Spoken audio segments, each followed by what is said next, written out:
इस वक्त देश में चर्चा हो रही है माघ मेला की, जो कि प्रयागराज में आयोजित हो रहा है।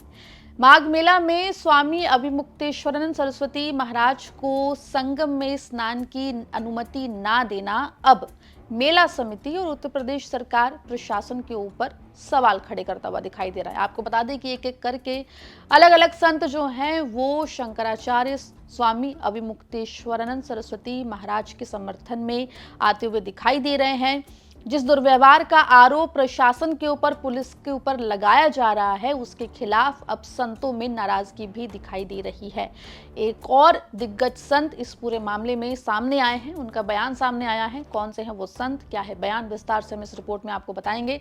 नमस्कार, आप देख रहे हैं एमपी तक और मैं हूं आपके साथ आकांक्षा ठाकुर। दर्शकों को जानकारी दे दें कि प्रयागराज में माघ मेला इस वक्त विवादों में आ गया है। विवादों में आने की वजह शंकराचार्य स्वामी अभिमुक्तेश्वरानंद सरस्वती महाराज को स्नान की अनुमति ना देना।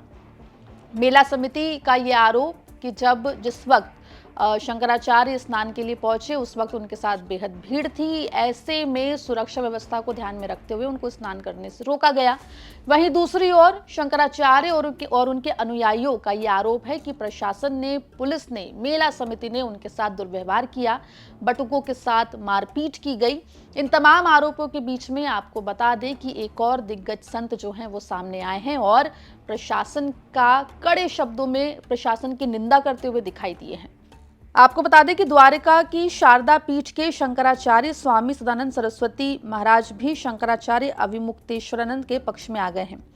अपने एक वक्तव्य में कहते हुए दिखाई दिए कि अभी मौनी अमावस्या में स्नान के लिए दुखद घटना घटित हुई। यहां ब्राह्मणों को प्रशासन के कुछ कर्मचारियों के द्वारा, पुलिस प्रशासन के द्वारा पकड़ कर घसीटा गया।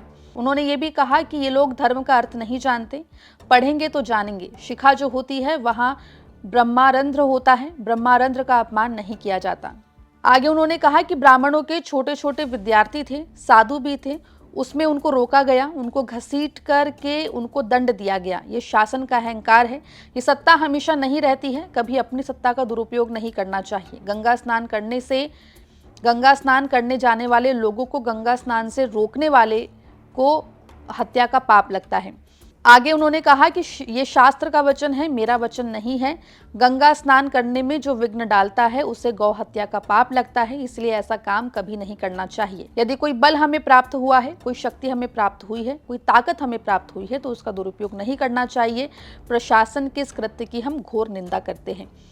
एक बार फिर दर्शकों को बता दें कि मौनी अमावस्या के मौके पर ज्योतिर्मठ के शंकराचार्य अभिमुक्तेश्वरानंद सरस्वती महाराज पालकी से गंगा स्नान के लिए संगम स्नान की तरफ जा रहे थे। उस वक्त प्रशासन ने उनको रोका और उनको पालकी से नीचे उतरकर पैदल स्नान के लिए जाने के लिए कहा, जिससे उन्होंने इनकार किया। जिसके बाद प्रशासन ने उनको स्नान की अनुमति नहीं दी, साथ ही उनके अनुयायियों के साथ जो है दुर्व्यवहार किया, ऐसे आरोप अनुयायियों ने लगाए हैं। वहीं प्रशासन ने इस पूरे मामले पर अब स्वामी अभिमुक्तेश्वरानंद सरस्वती महाराज को नोटिस जारी कर दिया है और नोटिस में सुप्रीम कोर्ट के आदेश का हवाला देते हुए पूछा है कि आप तो शंकराचार्य नहीं हैं, फिर आप मेला समिति में शंकराचार्य की पदवी के साथ क्यों मौजूद हैं। इस पूरे मामले में अब आपको बता दें, एक एक करके देश भर से साधु संतों का जो नाराजगी है, का जो गुस्सा है वो निकलकर सामने आ रहा है। फिलहाल मेला समिति और साधु संत तो का जो समुदाय है वो आमने सामने दिखाई दे रहा है। इस मामले में जो भी अपडेट होगा वो एमपी तक आप तक लेकर आएगा। मध्य प्रदेश की तमाम खबरों के बने रहिए एमपी तक के साथ।